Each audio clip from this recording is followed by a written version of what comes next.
There is a stretch of fence line on a cattle farm in Pendleton County, West Virginia, that no member of that family has crossed after dark since the summer of 1962. The fence runs along the lower edge of a wooded hollow on the north end of the property, where cleared pasture meets the first row of red oak and sugar maple climbing toward the ridge. For 47 years, the arrangement held. It held because the things the family patriarch identified in his private journals as dogmen had made clear to him, in a single encounter during his 42nd summer, what the boundary meant and what it would cost anyone who stopped respecting it. On the night of June 14, 2009, his grandson learned that cost firsthand. What the security camera mounted on the equipment shed captured between midnight and 3 in the morning that night is the reason the timber crew working the North Hollow quit their contract 4 days later. The footage shows multiple dogmen moving along the lower pasture fence line. What they are doing in it is not what you expect from a simple territorial predator. Once you understand the 60-year history that preceded that night, what you are watching becomes far more difficult to process than a straightforward attack would be. Quick thing before we move on, I have this book coming out. It's called the DOGMEN Codex. It's a compilation of all my research and findings. Been working on it for a long time, so if you want to check that out, links down below. Now let's get you back to the video. Pendleton County sits against the Virginia state line in the eastern part of West Virginia, almost entirely enclosed by the Allegheny Mountains. The county holds about 6,700 people across 342 square miles, fewer than 20 people per square mile, which puts it in the range of terrain that most of the country's population never encounters. Most residents live in or near Franklin, the county seat, a small river town on the south branch of the Potomac, at just under 700 people. Outside Franklin, the population is scattered across communities like Riverton, Upper Tract, and Sugar Grove, and across the farms that occupy the valley floors and the wider limestone basins pressed between the ridges. The ridges themselves rise to 4,000 feet and higher above the farms, forested from valley floor to ridgetop, and they connect without meaningful interruption to the Monongahela National Forest, which covers most of the eastern West Virginia highlands and extends into terrain that has not changed in any fundamental way in centuries. Germany Valley is one of those limestone basins. It runs roughly 7 miles in a northeast to southwest direction and reaches about 2 miles across at its widest point, pressed in by forested ridges on almost every side. North Fork Mountain forms the eastern wall, a quartzite ridge that runs for nearly 20 miles along the county's eastern edge, so steep on its eastern face that the main highway curves around its base rather than attempting to cross it. To the west and northwest, the terrain climbs towards Spruce Knob, the highest point in West Virginia at 4,863 feet, which sits at the center of the Monongahela National Forest. Between these ridges, Germany Valley holds some of the most productive agricultural land in the county. Limestone underlies the basin, which gives the soil a fertility that the thin, acidic ground on the surrounding slopes cannot match. German-speaking settlers found it in the mid-18th century and recognized it immediately.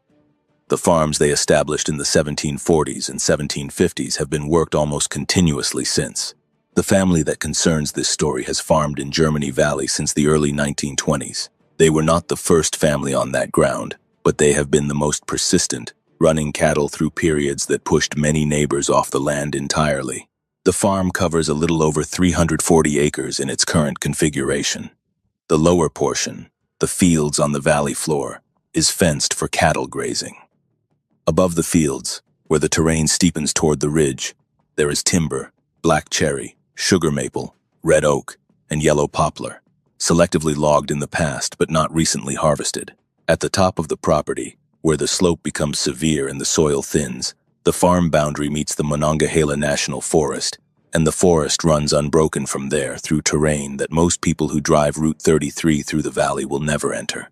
The North Hollow is a drainage feature on the upper portion of the farm. It is a fold in the hillside where a seasonal creek runs after rain and where the forest canopy is dense enough to keep the ground shaded for most of the day, even in July. From the lower pasture looking uphill, the hollow appears as a depression in the forested slope, darker than the surrounding timber, quiet in the way that deep hollows in the Alleghenies are quiet, a stillness that has its own particular weight, different from the silence of open ground. For most of its documented history, The hollow served no productive function in the farm's operation. Too steep for cattle, too dense for easy equipment access. The land use maps the county keeps on file show it as unclassified timber and have shown it that way for the entire period for which records exist. In the family's understanding of the property across 3 generations, the North Hollow was the part of the farm you left alone. The man whose account forms the center of this story is the grandson of the man who made that decision. We will call him Arlo. That is not his real name. He asked that we use a different one, and his reasoning was practical. Pendleton County has about 6,700 people, Germany Valley considerably fewer, and his family's name has been attached to the same piece of ground for 3 generations. A pseudonym provides limited protection in a community that small, but it provides permission to tell the story at all. We spoke by telephone over the course of several months. He provided copies, not originals, of his grandfather Emmett's journals, which he keeps in a fireproof cabinet in his home office, along with photographs from the period between 2009 and 2012, documenting the 3 years after the arrangement his grandfather had maintained was broken. Emmett was born in Pendleton County in 1920. He completed his formal schooling through the 8th grade in Franklin and spent the balance of his education on the land with his father, learning to read weather, soil, timber, and animal behavior the way farming men in those mountains learned such things, by proximity and practice, and being told when you were wrong. He married a woman named Ida from a neighboring farm family in the valley. In 1942, he was drafted shortly after and served 2 years in the Pacific. He came home in 1945 to a farm that Ida and her father had maintained in his absence, and that was producing well enough to suggest the next generation had a future on it. His son Lowell was born in '46. Emmett ran the cattle operation until the late 1970s, when arthritis in both hands made the sustained physical work impossible to maintain at the pace he had kept his whole career. He handed the farm to Lowell in 1979 and spent his remaining years doing what he could manage, fencing by hand, keeping the equipment records, reading, and writing in the series of bound notebooks that Arlo now keeps locked in his office. Emmett died in 1989. He left behind a cattle operation, a land holding that had held its value through every economic turn the county had made in 60 years and 37 years of journals. Lowell ran the farm from 1979 until his death in the spring of 2009. 30 years of cattle operations in a county where the margins of farming were never comfortable and where the pressure to sell or consolidate was a constant backdrop to every season's work. He and his wife Vera had 2 children. Arlo was the older of the 2. He grew up on the farm, left for Davis and Elkins College in Elkins to study agricultural management, came back in the early 1990s, and worked the land alongside his father, and then alone from that point forward. He knows the property in the physical, unreflective way that comes from 3 decades of daily contact. He can read what the pasture tells him about cattle health, read the tree line for weather building in off the ridge, read the patterns of sound from the hollow above the fence line for the particular kind of quiet that means something worth paying attention to is happening up there. He had developed all of that fluency years before he understood what the hollow's particular quiet actually signified. Lowell tried to give Arlo the full picture of the North Hollow during the years they worked the farm together. He started in Arlo's mid-20s, which is when Lowell decided his son was old enough to hear the complete version of what Emmett had written and what Lowell had seen with his own eyes across 3 decades on the land. Arlo received the practical details without difficulty. He understood that there were large, unusual animals in the hollow, animals that were unlike anything in the standard West Virginia wildlife catalog, animals that had occupied that section of the property for as long as the family had been there and probably longer. He understood the rules that governed the family's relationship with the hollow. The north fence line was the limit, and you did not cross it after dark or send livestock up there, and you accepted losses at the upper fence as the cost of not having problems in the lower pastures. He could follow those rules without questioning them, the way you follow things you grow up with. What he held loosely, what he could hear but could not fully carry, was the interpretive weight behind the rules. The idea of a sustained multi-decade territorial arrangement between his grandfather and a population of intelligent, undocumented creatures required a kind of belief that his rational mind set at a slight distance from the practical facts. He accepted what he was told. He did not know it the way Lowell knew it. That distance cost him. Emmett's journals cover the years from 1950 through 1987. They are practical documents, records that a working farmer keeps because a working farm generates information worth tracking.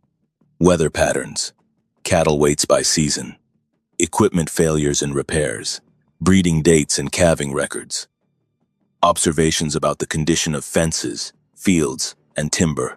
They are written in a hand that is careful rather than elegant, in the series of bound notebooks that Arlo now has, and they were meant to be useful rather than read.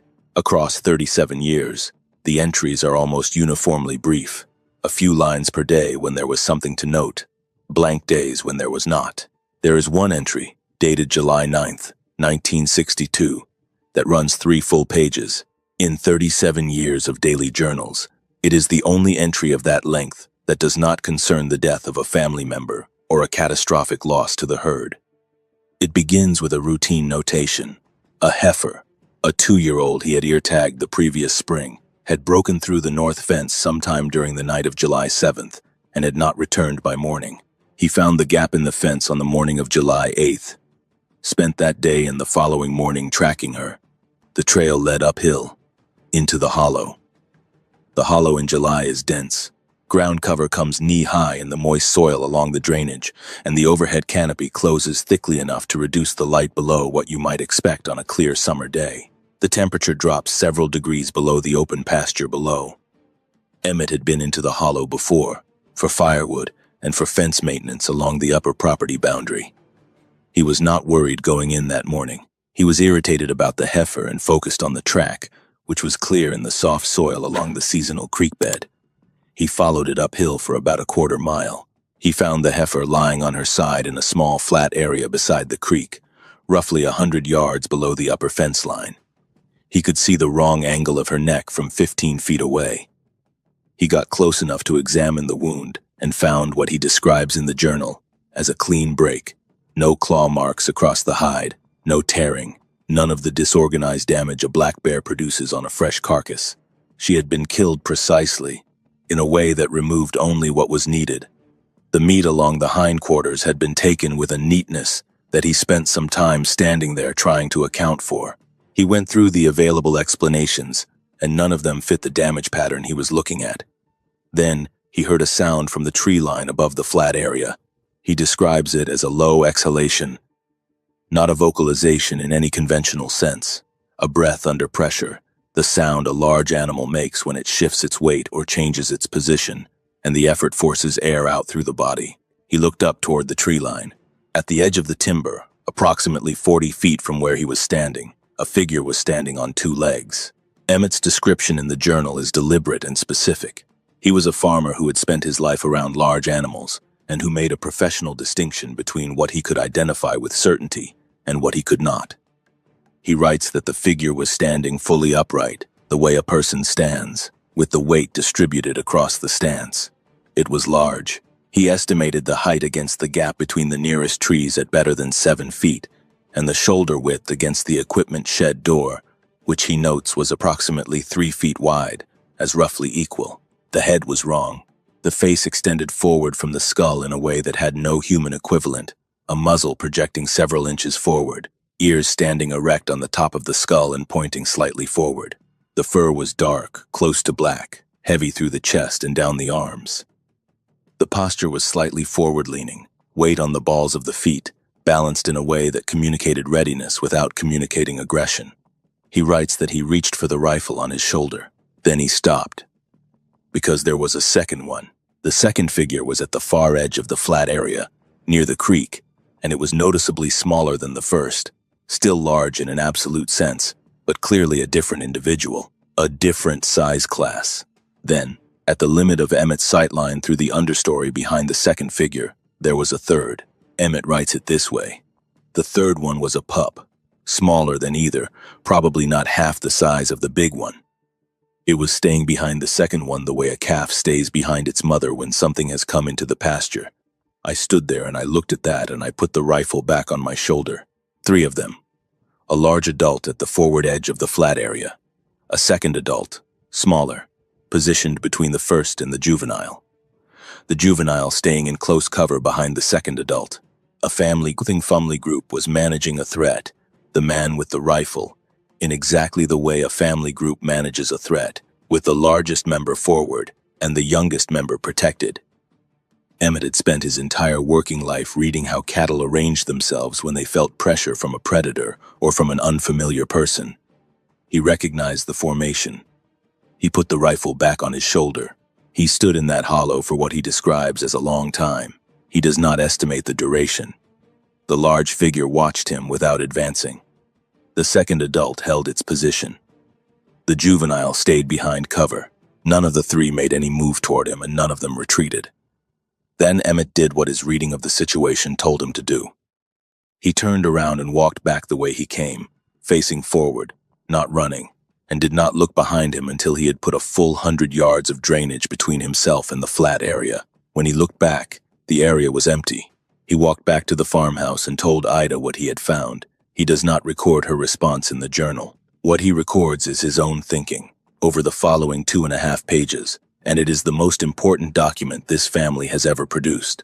He writes, "These things have been on this land longer than I have. They were here when my father came here, and probably before that. They have left the house and the pastures alone, and I believe they will continue to do so as long as we leave them what they have. The heifer was at the top of the property. She went to them. I consider that my error and not theirs.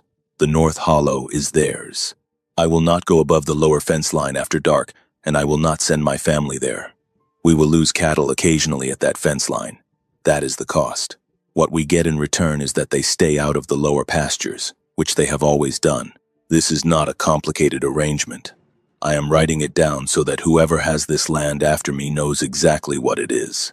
The entry closes with 2 sentences. This is the deal. Hold to your side of it. He wrote that in July of 1962, for the next 47 years, the family held to their side, and from what the physical record shows, so did the creatures on the other side of the fence. What the arrangement looked like in practice across those 47 years is something Arlo assembled from Emmett's journals and from what Lowell had told him and from Lowell's own farm records. The specifics matter because they show the intelligence operating on both sides of the fence line with a consistency that rules out coincidence. The hollow boundary was never crossed by the creatures. In 47 years of Emmett's documentation, and then Lowell's own records, there is not a single incident of a dogman in the lower pastures or anywhere near the farmhouse. The upper fence line was the limit, and the creatures held to it without exception. Emmett tracked every livestock loss at the hollow fence from 1962 through the period when he handed the farm to Lowell. 31 losses total across approximately 20 years of active records, 23 cattle, 5 sheep in the early years before the family learned to keep small livestock off the upper portion of the property, and 3 goats that wandered into the buffer before the arrangement's logic was fully applied. Every loss occurred within 50 yards of the hollow fence. None occurred in the lower pastures, which were fully accessible from the forest margin of the farm and held the bulk of the herd. The creatures could have taken cattle anywhere on the property. They took them only at the line. What they left at the line is documented in the journals beginning in the first decade after the encounter. Deer carcasses. Roughly a dozen times over 20 years of Emmett's active records, he found deer that had been killed and placed on the hollow side of the fence near the boundary line, not dragged through the fence, not left at random, but placed with a deliberateness that was apparent in the positioning. The kills were clean, broken necks, the same method he had seen used on the heifer. The meat was partially consumed before the carcass was placed near the fence. In a 1969 entry, Emmett writes, "They leave what they don't need where I can find it. I take it away. I believe this is intentional."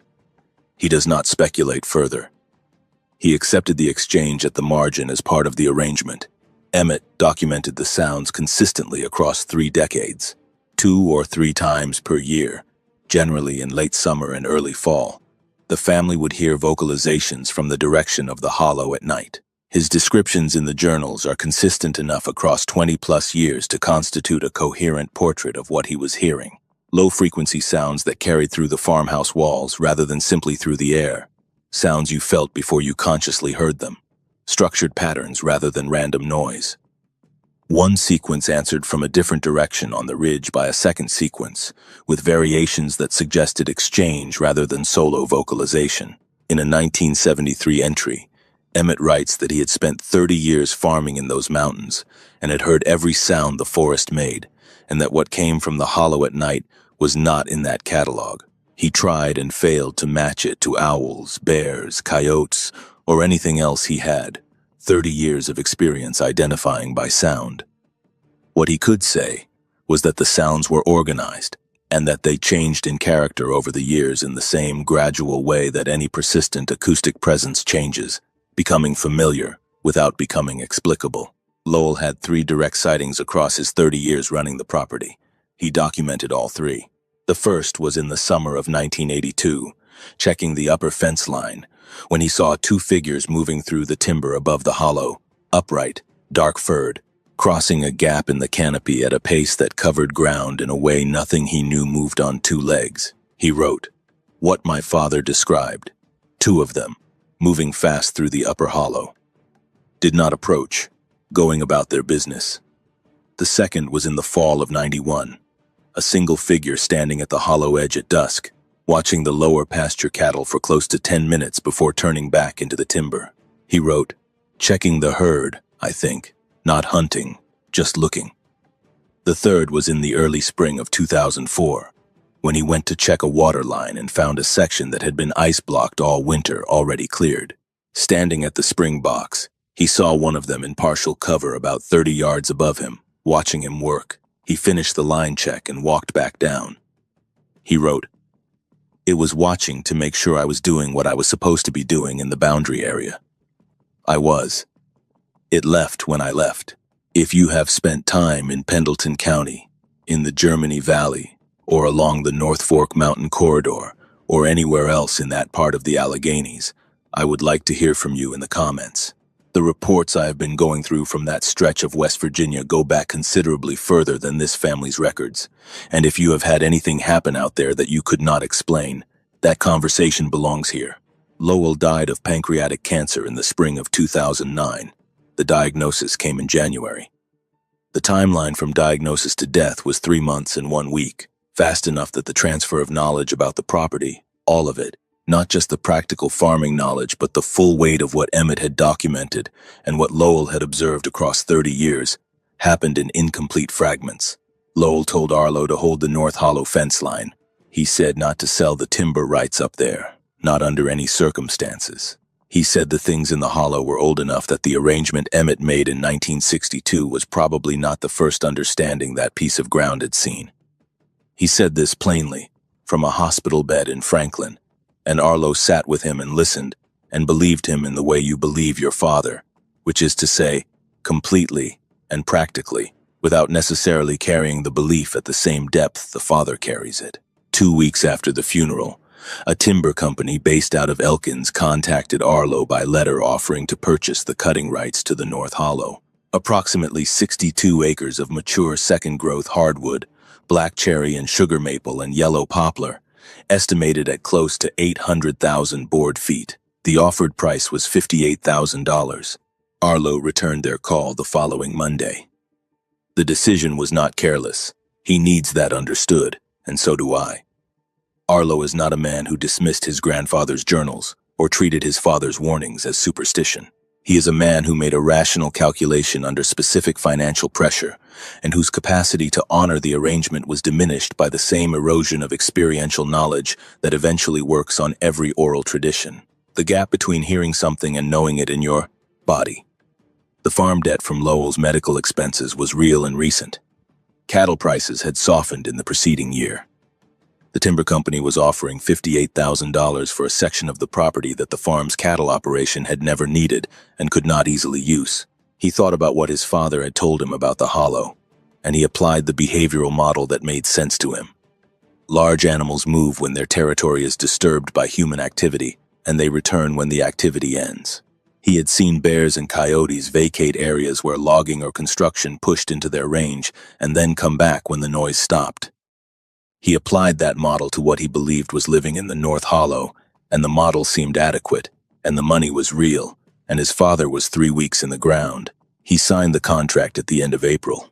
The timber crew arrived the first week of June 2009, 4 men and 3 machines, a feller buncher, a skidder, and a log truck, all operating under a West Virginia Division of Forestry permit on private land. They set up on the lower section of the hollow, where the terrain allowed equipment to move, and began cutting on June 9th.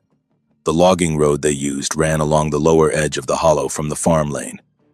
The cutting plan called for clearing the lower section of the hollow timber while leaving a buffer along the seasonal creek drainage.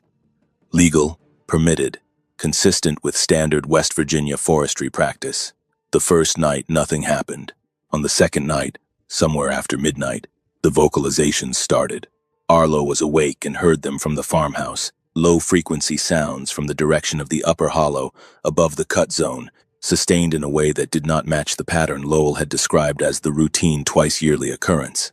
These were not routine. They were continuous through most of the night, and had an urgency in the lower register that Arlo could not attribute to anything he had heard from the hollow before. He went out on the porch and listened for 40 minutes. Then he went inside and told himself the logging activity had disturbed the local wildlife and that things would settle once the crew established a rhythm. The third day, the Feller Buncher's hydraulic system failed. A hose had blown. The crew said it was probably worn close to the end of its service life, and these things happened on any job. They ordered a replacement from Elkins and lost most of a day. Cutting resumed on the afternoon of June 13th. That night, Arlo checked the security camera footage from the equipment shed as part of his standard routine. The camera had been there 18 months, installed after a run of equipment thefts that affected several farms in the Germany Valley area. The footage from June 13th showed nothing unusual. He went to bed.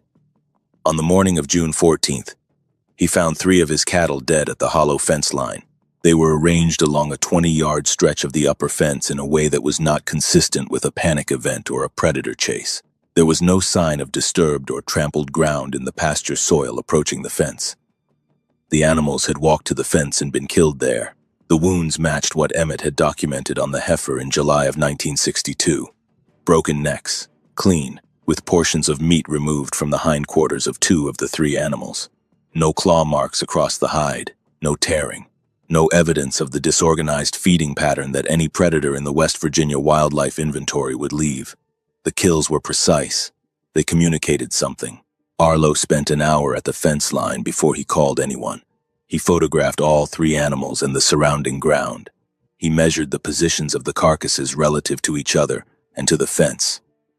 He examined the hollow side of the fence for track evidence and found it in the soft soil along the seasonal creek drainage. Large canid impressions, 5.5 inches in length. The stride pattern long and upright in a way that did not match any quadruped's gait, more than 1 set of tracks. At least 2 distinct individuals based on variation in track width and depth. One set was noticeably smaller than the other. He stood in the hollow mud looking at the smaller set of tracks and thought about the entry in Emmett's journal from July 9th, 1962. He went back to the equipment shed and pulled the security camera footage from the previous night. The motion sensor had triggered multiple times between 1 and 3 in the morning. What the camera captured across those triggered events were 2 large upright figures moving along the lower tree line of the hollow pasture. The camera's night mode is consumer grade, and the image quality is what that implies. Grainy. The details approximated rather than resolved, but the outlines of the 2 figures are not ambiguous. They are moving parallel to the fence, not toward the shed. Both are clearly bipedal. The size and posture of each figure is not consistent with any animal Arlo had seen on that property in 30 years of daily contact with the land. They appear across the 3 triggered events for a total of perhaps 15 seconds of footage. They are not attacking cattle in what the camera shows. The cattle are already dead by the time the camera registers their presence in the lower pasture. What they are doing, by Arlo's description after watching the footage multiple times, is patrolling.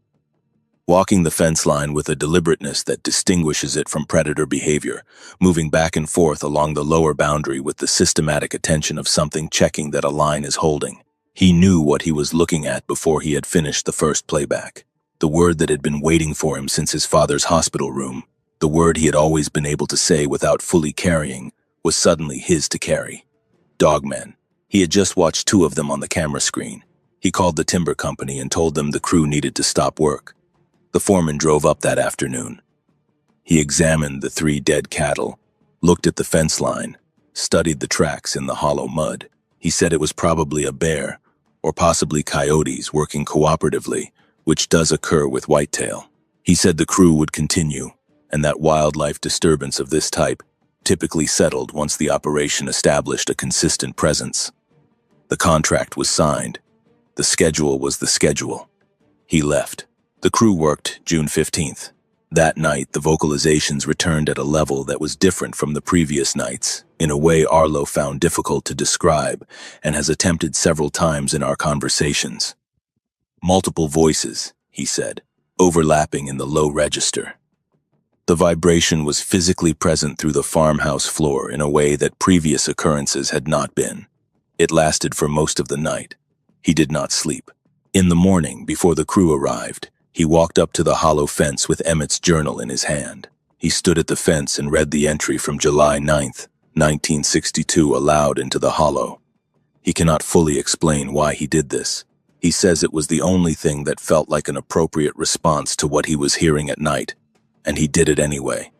By noon of June 16th, 2 more machines were down. The skidder was sitting on a tire whose sidewall had been pushed through from outside. The crew said the damage was inconsistent with road debris, too clean and too directional to be a puncture from below.